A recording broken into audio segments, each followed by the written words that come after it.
صحف العالم تتغنى، إسبانيا تموت، والمغرب أرسلتنا إلى بلادنا. واصل المنتخب المغربي كتابته للتاريخ في كأس العالم بعد تأهله إلى ربع النهائي بعد عبور إسبانيا من الدور ال16.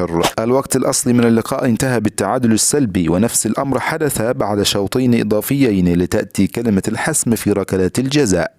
الجميع يحتفل بما قدمته المغرب وسط صدمة هائلة في إسبانيا نراها في أهم ما ورد بالصحف والمواقع العالمية والعربية بعد هذا التاريخ، حيث عنونت صحيفة آيس الإسبانية: إسبانيا تموت كما حدث في روسيا. صحيفة آيس الإسبانية وصفت ما حدث الليلة بالموت بسبب الصدمة الهائلة التي تعرض لها الفريق في دور ال16 لكأس العالم، وهو المشهد الذي يشبه ما حدث في كأس العالم روسيا بخروج الفريق بنفس الطريقة. صحيفة ماركا الإسبانية تعنون: المغرب أرسلتنا إلى بلادنا. الحزن يخيم على الصحف الإسبانية، وهذه المرة مع صحيفة ماركا الذي قالت إن المغرب أرسلت المنتخب الإسباني إلى بلاده. عنونت صحيفة سبورت الإسبانية هذا المصطلح مرة أخرى لتصف ما حدث لإسبانيا بالموت بسبب حالة الإحباط الشديد التي تعيشها الجماهير بعد الخروج المبكر من كأس العالم. صحيفة ديلي ميل البريطانية تعنون وتقول: بونو البطل.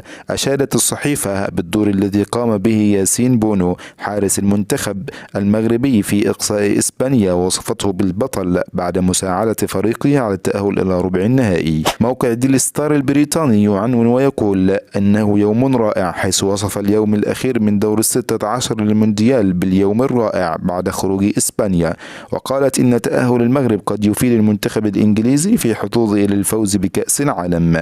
موقع جارديان البريطاني يشيد مرة أخرى بياسين بونو الذي تغنت بما قام به حارس إشبيلية ضد منتخب إسبانيا ودوره في تأهل المغرب. موقع المنتخب المغربي يقول: بطل الليلة هو ياسين بونو، حيث حصل على إشادة كبيرة ووصفت ما قام به نجم إشبيلية بأنه أذاق المنتخب الإسباني علقم الإقصاء. كذلك صحيفة الرياضية السعودية تغنت عبر موقعها بما قامت به المغرب بعد تأهلها إلى ربع النهائي كأس العالم بالتغلب على إسبانيا، وصفت الحدث بأنه كانت بمثابة كتابة جديدة للتاريخ. صحيح سبورت المغربي وصف ما حدث بالتأهل التاريخي بعدما أصبحت المغربية أول منتخب عربي يتأهل إلى ربع نهائي كأس العالم. صحيفة موندو ديبورتيفو الإسبانية عنونت قائلة: المغرب تصنع التاريخ، حيث قالت إن منتخب المدرب لويس إنريكي ودع المونديال بركلات الجزاء ليترك المغرب تصنع التاريخ بهذا الانتصار العظيم.